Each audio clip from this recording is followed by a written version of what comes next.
a little. It's always that interview.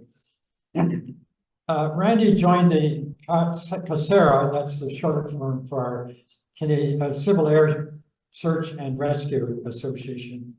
So Randy joined the CASARA in Niagara in 2008 with an admiration for flight and a love of the outdoors. He supported his post-secondary education by working on an apple orchard in Kelowna, BC, on the hills above Lake Okanagan. He earned 2 college degrees, Bachelor of Theology and Bachelor of Arts, and has taken seminary courses both in Canada and the United States. Ordained as a pastor in 1983, Randy also trained as a spiritual director and is now recently retired. In addition to sharing with families in life transitions as a pastor, Randy established People's History Publications as a writer and publisher focusing on ordinary people, extraordinary events, creating memoirs vital to our Canadian history. He has also been a freelance writer for a community newspaper and the CASARA National Newsletter. His CASARA certification includes serving as a ground and homing specialist, spotter, military spotter, mobile command vehicle operator, search coordinator, and recently as an assistant search master. Randy is married to Renate, and they have their children, Lydia, owner of Creekview Floral in Thorold, and Daniel as an automotive technician with a master's car care in Virgil. Lydia and her husband, Michael, have one energetic son who is 6 years of age and loves playing with Lego at home in Opa's house. Randy's associate is Rick Kazan. Joining Randy today is Rick, CASARA Niagara director, and among other certifications, serves as a team leader for the mobile command vehicle. Rick is a longtime member of CASARA, having joined in 1987 and has participated with many search and rescue operations. Rick is a retired GM worker. He and his wife live in St. Catharines and enjoy summers. Welcome, Randy and Rick.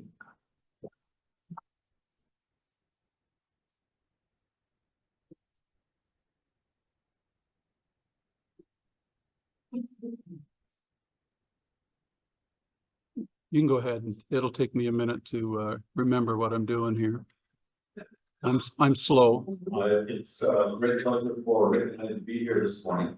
If you came after we arrived, you'll notice the big yellow van outside, cute van, affectionately known as the Pig. It's an old vehicle, but it was what year is it, Rick? 1992 when the search unit acquired it as a chassis and had the box custom built on the back of it with support from the Rotary Club in Fort Erie. And so after the presentation, if you're interested, particularly Rick, I think will be outside if you want to take a look. There's a lot of radios and tons of equipment in there, and it's quite the vehicle to drag around, but quite vital on various occasions. Also on the table here is a bit of equipment. Just mention that before I start. This is a receiver, radio receiver, which picks up emergency signal transmissions, hence the antennas. And then the other boxes there are decommissioned emergency transmitters. They are ones we have actually found, and whoever had them didn't want them because it causes a little bit of excitement when we show up or the military shows up and says, your device is on. And suddenly they say, oh, it's an old one. I don't want it. Please take it. So we cut them up so they're not usable anymore, which is to say they go off inadvertently and They don't make any noise except they're transmitting on a radio frequency that gets picked up. My blue bag over there is a bag I drag around, and typically it is what we call a go bag. If the call comes, I grab that because I'm good for 3 days. Not food, but certainly all the equipment I need, either as a searcher or a search coordinator. So that's stuff on the table. There are pamphlets on the back if you'd like a little bit of a description information on there. If you want to pick those up. By the way, I have solar glasses and today they are on special. 50% off. How many do you want? We have fortunate having those given out, but it was amazing. If you went online, it was amazing how much people were charging for these things, whereas other organizations are simply, handing them out lots. Once again, this is the information that comes on what we call TMMS, or Training Mission Manual System, which we monitor, but also the military monitors it for when they call. So at a quick glance, they can see who we are, but also what our qualifications are and what we can be called for. Search responsibilities in Canada fall under jurisdictions of different sorts. And so Canadian Forces, mainly Air Force, responsible for aeronautical incidents. Coast Guard, responsible for marine. Parks Canada, responsible national parks. Provincial territory governments, responsible missing persons, including those lost or overdue inland or inland land or inland waters. And so just here at Port Weller is a Coast Guard station, and they will patrol Lake Ontario. But if it's on one of the waterways that feed into Lake Ontario, that's a regional jurisdiction. So if the boat manages to get off the lake and up on one of the inland waters, it's different jurisdiction. It's kind of a crazy system, but they all have their budgets and their jurisdictions that people look after. For marine and aeronautical search coordination, and there we're talking that overseen by Canadian Forces, divided into 3 sections, and East Coast, West Coast. But then you'll notice out of Trenton Air Force Base is a huge part of our country, including the Arctic, and I'll come back to that a little bit later. Trenton Joint Rescue Coordination Center. I guess top of the screen kind of gets cut off for you. But at the base at Trenton is where the coordination center is. That's that room with all the computer screens, and both marine and aviation are posted out of that office. There are 3 key civilian organizations. There are actually many organizations that do search and rescue. But the key ones, Ground Search and Rescue, or GSAR, Canadian Coast Guard Auxiliary, which are Marine, and then Civil Air Search and Rescue for CASARA. Our group at Niagara here, as probably most of the units across Canada are, I refer to it as we're a motley crew of volunteers. We come from all kinds of backgrounds. And the key part in that is we contribute a wide variety of skills involved for search and rescue.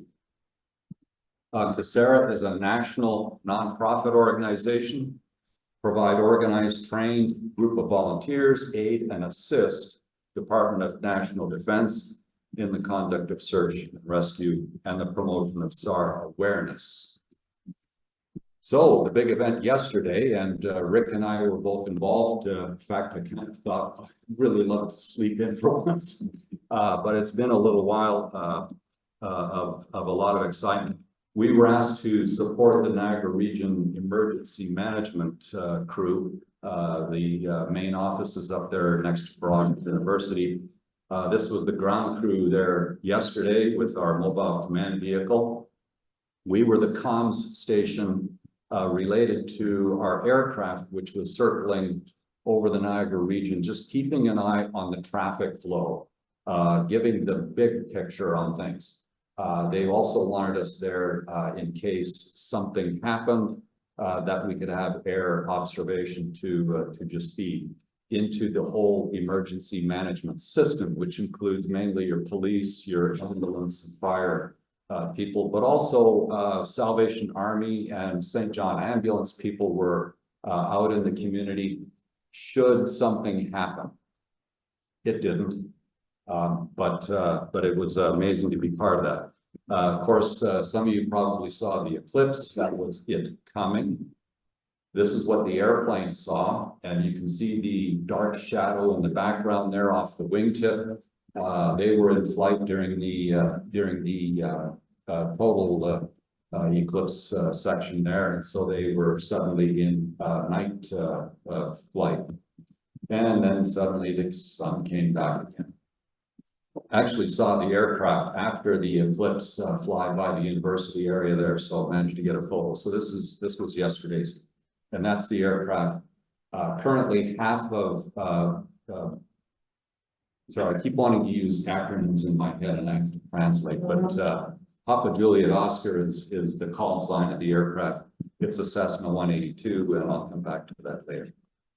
So who is CASARA? We're community volunteers strongly committed to working as a team, focused on saving lives so that others may live. Biggest asset are volunteers, again, dedicated people who train and train and train, and then are available for actual call-outs. Most of our members do not have a career background in aviation. Some do, but most don't, and it's simply a willingness to contribute, and a big part of that is certainly a willingness to learn. Some of our best spotters have never flown in small aircraft before, and so it's part of that training. We do comprehensive interview intake process because not everyone is cut out for search and rescue kinds of responsibilities. And then also various different roles that people take. What do we do? Well, when we're called on, particularly to search for missing aircraft, this news headline was from about a year ago, Northern Ontario. There were a number of us here from Niagara who were tasked to Thunder Bay. And then it was a 45-hour-long flight out of Thunder Bay to the search area where we were looking for a missing aircraft. People who join, they're 18 years of age, good health, enjoy the outdoors, and of course, good eyesight. Unfortunately, we can't take people who are colorblind because color plays a major role in looking for something. Further qualifications for each of the different roles that we have redefine some of that. And so pilots, navigators, and spotters each have their different requirements, and ground homing specialists. In the last number of years, we've added remotely piloted aircraft system. We refer to RPAS. General public knows it as drones. And so we've added that in our kit of tools. We also have crew members who support that, along with search coordinators, administration and bookkeepers, and a few other roles. Approximately, at one time when I calculated, it's approximately at least 10 hours of training for every hour that members actually get called out. And so you get a bit of the picture there. It's training, training, training. Because when the call out comes, we don't have time for learning. We actually need people to do what they're trained to do. Our operating standards are at a professional level, and they are aligned with the Royal Canadian Air Force. And in that, we're evaluated every 2 years by Air Force members, along with other members of CASARA who oversee our training schedules and general operations. Our support comes partly from the Department of National Defense. They cover general training and exercises, contribution agreements, which fairly restrictively define how we can spend money.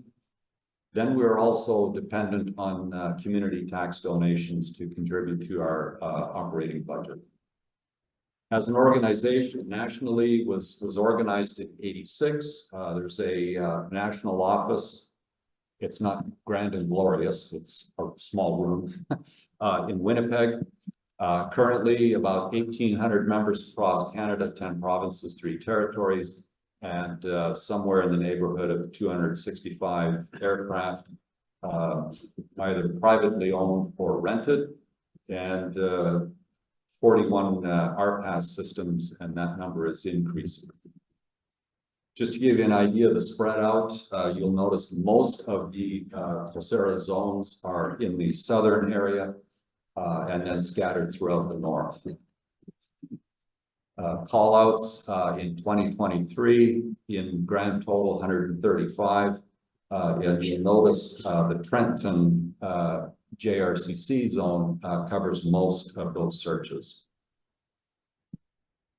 South Central, we refer to as CARES or CASARA Niagara.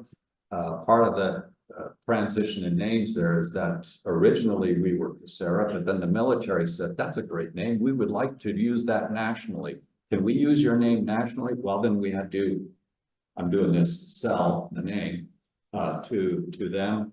But then legally we had to keep operating as a separate entity. And so it's always been confusing to say CARES or CASARA. We train basically from September to June with practical exercises about every 3rd Saturday. And I say about because it depends on equipment. It depends largely on the weather for flying. Ground exercises, we like to throw people out in bad weather because when do accidents happen? They typically happen in the lousiest of weather. Our training topics include ground homing, how to do the equipment work, and a key with that is how to do proper paperwork because we live and die by paperwork, and everything has to be documented. Through resource management, spotting, navigation, safety, weather, first aid, first on scene, honor and respect, survival, and much more. The one thing we do not do is train pilots. Because pilot training is general aviation, is a whole different entity. And when people become a SAR pilot, they need to have that experience behind them. And then they train as a SAR pilot, which is a different kind of flying predominantly because you're flying low level and doing maneuvers that generally don't happen in general aviation. So our crew, a pilot and a navigator, sit up in front of the Cessna. 2 spotters in the back seat who will sit sideways and look out the window, not forward like we're doing there. This is general posture of a spotter. You'll notice in the photos, sometimes the masks are on, sometimes they're not. That was pre, post, or during and post COVID for some of these photos. Spotting is something like watching the ditch from a moving car. Take your speed at about 100 clicks or more. The only thing is you can't stop and get a better look. So things kind of go by in a blur. We use the airplane clock position to let the crew know where something is. And so you just imagine the front of the aircraft is always 12 o'clock. And so making a call typically on the left side is between 9 and 7, on the right side between 3 and 5. If it's at 6 o'clock, you don't see it anymore because it's directly behind you where you typically can't see. And so when a spotter makes a call, they call the side, right or left, the position, usually, you know, somewhere around 4 or 5 o'clock or 8 or 7 o'clock. And then you start to describe the distance from the aircraft. And we just, in general terms, go by a quarter mile. So it's either close by, which is a quarter or half or 3/4, or it's a mile out. And then you start describing big to little to get the pilot or the navigator to see what the spotter is looking at. And by then the aircraft is already turning, because the moment a spotter says right, the pilot's already turning. because they know that's where we want to go, or left. Ground homing is a big part of what we do as well, and so that's a specialized training, and you see Shane using the Elder there. And the key thing about searching for missing aircraft is when an airplane crashes, typically it never looks like an airplane anymore. And unfortunately, I can show you this picture of a crash site because you really can't see a whole lot other than, well, there's something there in the trees, isn't there? Usually what is taking us to that crashed aircraft is an emergency or an electronic location transmitter. And those are the little devices, some of the broken ones here that I brought with me that are carried in aircraft, and there's a whole variety of other ways that those devices are set up. And as you can see here from the picture on the far side there, the transmitters come in a wide variety of situations. The other photo with the aircraft here, the flashlight is on a transmitter. That actually just came out of that aircraft there. It was in a hangar in Collingwood and had been serviced the day before, but it hadn't been reset properly. So during the night, at some point, the thing went off. And then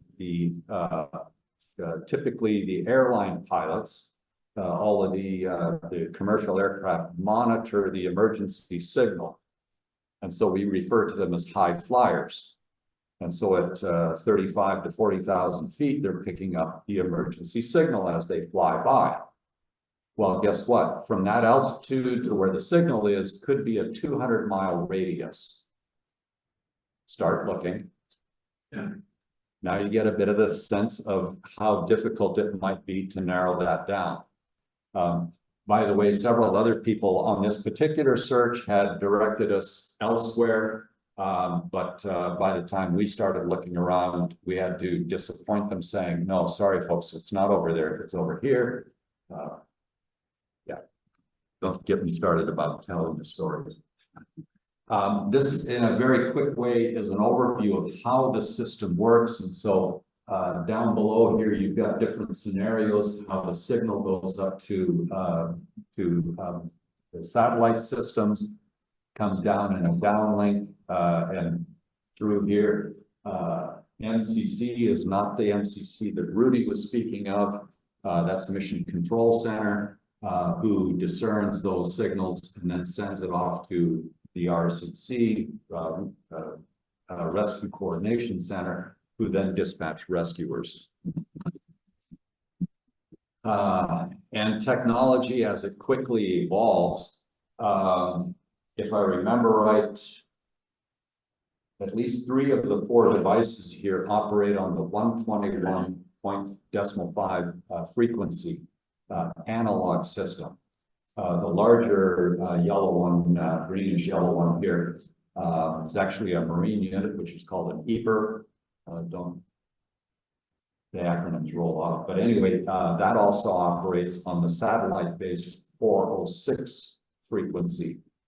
And so satellites would pick up that one, but not the others. The older system, the newer system, there's a big difference in how the signal gets picked up. The 121.5 though can be a very difficult frequency to narrow down. Consequently, there are times we end up wandering around the bush or somewhere else trying to find the signal. Sometimes the signal shows up in the garbage dump. That's Rick here. He and I were on this search down Allenport roadway there because the high flyers were picking it up. And it was actually this device there, the marine unit there, that we hauled out of the pile of garbage, which we needed to get a lot of front-end loader work to dig it out. Rick remembers that because we both had to do a lot of laundry. It was almost like going to the sewage treatment plant. Coming back again, drone operations. We mentioned before, we do operate 365, 24/7, and so all weather systems. This was an actual search, but our drone pilot and observer watching the drone take off. When we're using drones, we don't depend on the small screen that the pilot is watching, but then we have a visual monitor, which gives you a larger vision to help better improve the possibility of locating something. And it's all about teamwork, and we don't work alone. Safety is paramount, number one. And motto is you don't want to become another casualty. You don't want to become the headline when the real story was somebody else being in need. When you're looking for targets, especially in multicolored fall season in particular, can be very difficult to find. If you can see that little pink and blue patch kind of in the center there through the trees, that's actually panels, training panels that we put out to try and catch people's attention. We also use fairly sophisticated computer software to locate a particular color. That technology, again, continuing to evolve. This target out in the middle of a snow field was fairly easy, but it was the computer software that drew the red circles around the blue that we were looking for. And again, that's proven itself in a number of situations. Our classroom motto, who are you looking for? Because in spite of all the equipment and technology things that we're using, we're not looking for those devices. We're looking for the person associated with it. And so frequently on searches, when we know the first name of the person we're looking for, we will use that first name as a clue to keep it personal. We know we're looking for somebody, even though it's the equipment that's taking us to them, but it's the person. It's all about the person. This is a photo of our headquarters at Niagara District Airport. It's been there since '86. The garage on the far side was added to it a few years later, but that's where we have our training headquarters, our equipment, and the garage storing the van. So our two main vehicles, the mobile command vehicle and Cessna 182, which is Charlie Foxtrot, Papa Juliet Oscar. Both are kind of, to use the expression, vintage vehicles, but we keep them in good running order. We do public safety awareness at various events, whether it's air shows or other opportunities we have to talk to people about safety in the air. As mentioned before, we do receive some of our funding from Department of Defense, and yet it only covers about half our operating costs. So as you can imagine, certainly Rick and I did not join search and rescue to do fundraising. And yet the reality is of various organizations, that's a big part of what we need to do as well. None of us like to do it because we'd rather be doing other things. Part of our mandate is also to assist Royal Canadian Air Force with their training. In the photo, you'll see the Papa Juliet Oscar tucked under the wing of the Hercules. And on the other side, the yellow helicopter is a Griffin helicopter from both the Hercules and the Griffin from 424 Squadron based out of Trenton. If you see a Hercules flying around here on occasion, it may or may not be from Trenton. Interestingly enough, Niagara Falls International Airport, which is just across the border, their approach, if they're having to approach heading in eastward, they literally have to come over the St. Catharines area and then do their approach into Niagara Falls Airport. So sometimes those aircraft are coming over here as well. But together with military, we often serve as volunteers as simulated casualties. And that's in particular for the search and rescue technicians, the fellow in the orange pants there. Those are the fellows who parachute, they scuba dive, they do mountain climbing, they do Arctic survival. It's a whole whack of stuff that those extremely talented armed services members perform. back up just a moment. In the yellow jacket dangling from the helicopter, I've had opportunity to do that on 2 occasions, that being one of them. CASARA members are the only civilian authorized spotters on RCAF aircraft. Sometimes I've had people say, well, can't we go for a ride when they come in sometime? Well, no. I've even tried to get other people on board, but particular people, but yeah, it's just one of those things. That's a window from the Hercules at the back of the aircraft over Lake Erie. As you can imagine, if you're spotting, concentrating to look for something that is missing, it can be rather exhausting when that stretches out for hours. Accommodations on a Hercules are not luxurious. They're very noisy, they're very smelly, and very crude. But safety is paramount once again. So even on that mesh seating, we're all strapped in quite well. CASARA training extends to the Arctic, and had pleasure a number of years ago to go with a crew to Pond Inlet, as far as north we got, and helping to train CASARA members there. Example of support, just over a year ago, we were involved in what we call a major search, which is a search that goes on for a couple of days. We were looking for an aircraft with 2 pilots who were ferrying food to a northern isolated community. And so that's the kind of search terrain that we were looking at during those days. And you're looking for an aircraft in the midst of those trees or maybe on a lake. And again, we're talking a couple of 100 miles of where that aircraft went down, which, by the way, there was no emergency transmitter signal coming from the aircraft. We found out later they had taken it out because it needed servicing. Happened to be on that fated flight when they didn't have it with them. And in the midst of that was actually a crew from our unit here in Niagara that actually spotted the crash site, and was one of those humbling moments when you recognize the crash site and immediately realize there were no survivors on impact, and very unfortunate for 2 young fellows. Once again, national nonprofit organization providing organized, trained group of volunteers assisting Department of Defense, conduct of search and rescue. We do ground training. We support the RCAF in their training, and sometimes do public awareness. This is the Christmas parade in Niagara-on-the-Lake. We've also been at the Grimsby parade.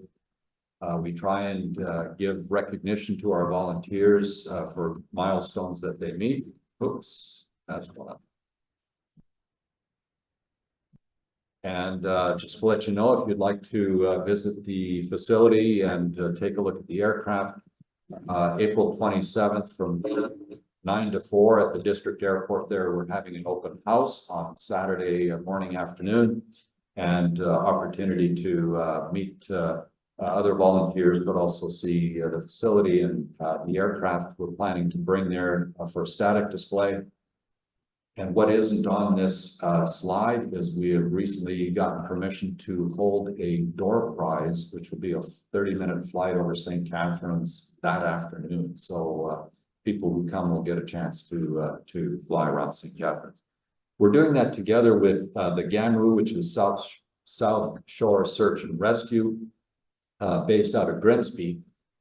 They're a Marine auxiliary unit, and so we often train with Coast Guard and with GAMRU, Pokemaras on Lake Erie, because we will fly over the lake and hopefully spot what we're looking for and guide the Marine unit to them, instead of the Marine people just simply crisscrossing back and forth, which you can imagine takes a long time, whereas flying the aircraft goes by rather quickly. Some information there, and forgot to say before, if you had questions, just jump in, but, if there are questions. Let me get the microphone to you, please. Who was asking the question? Yeah, Art, hang on a second. This way the Zoom people can hear.